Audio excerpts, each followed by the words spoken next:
喂喂，喂，林生係嘛？係，你好喂。喂，點稱呼你啊？林生會好見外㗎嘛？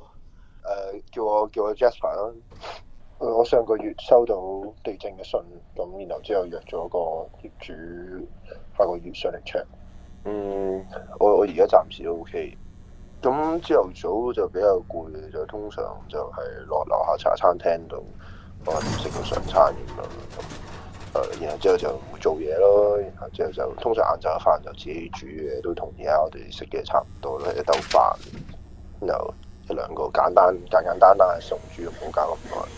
然後就翻個工場去做嘢，即係都開始鬥下啲木咁樣啦，然後之後夜晚就幫襯供下嗰啲私房菜咁樣咯，即係當有錢嘅時候，咁冇錢咁都係食西個餸咯，或者食麵包咯。我而家主要係鬥木嘅，咁主要係同女朋友一齊搞啲用木整嘅首飾咁樣。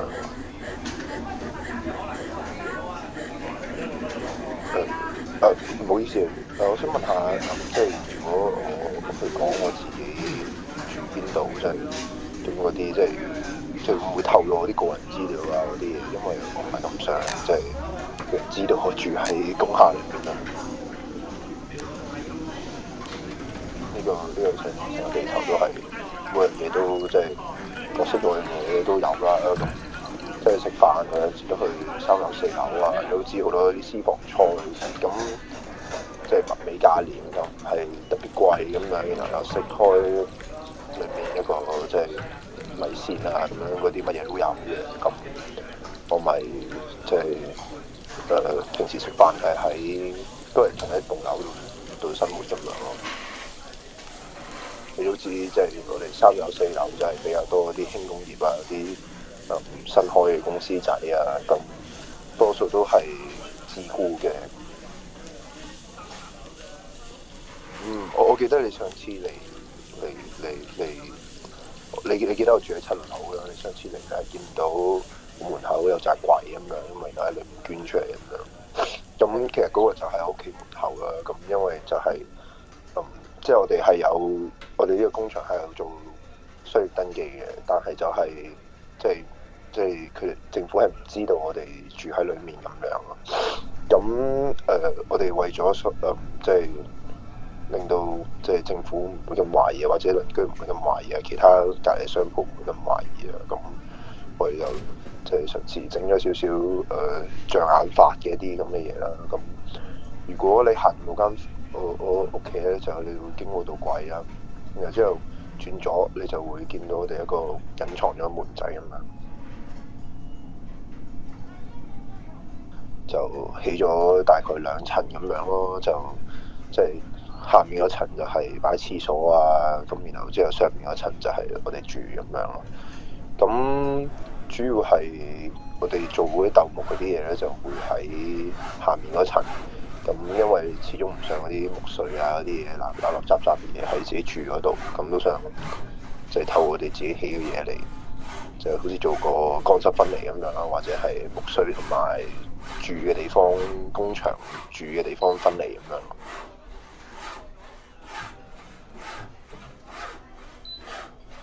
喂，聽唔聽到？阿峰，頭先你講起住呢度有啲乜嘢即係奇怪嘅地方，咁你都知啦，即係始終我哋住喺工廈，即係啲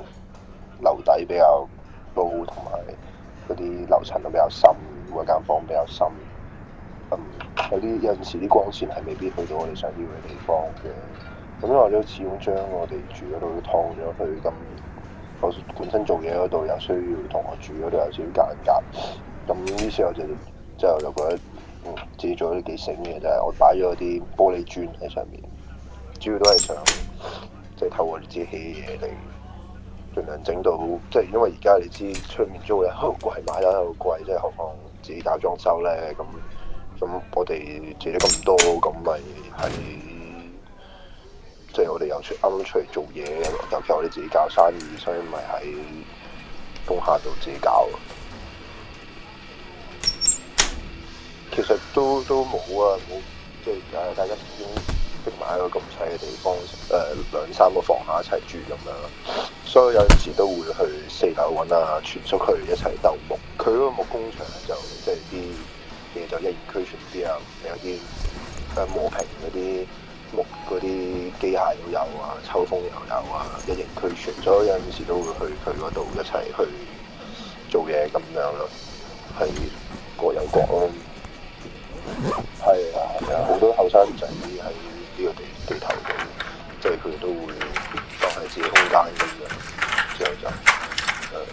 即係隔4、5間房都會有班友喺度夾 band 咁，幾好嘅音樂環境。即係我同全叔始終都係師徒關係，又住同一個地方，咁佢有時都會上嚟聽我哋夾 band 咁，然後我哋夾下就發覺佢都幾中意呢個水谷孝嗰首 Enter the Mirror， 咁即係特登揾咗一次喺其中間房度錄咗首歌嘅，咁佢都幾中意，幾型嘅唔知。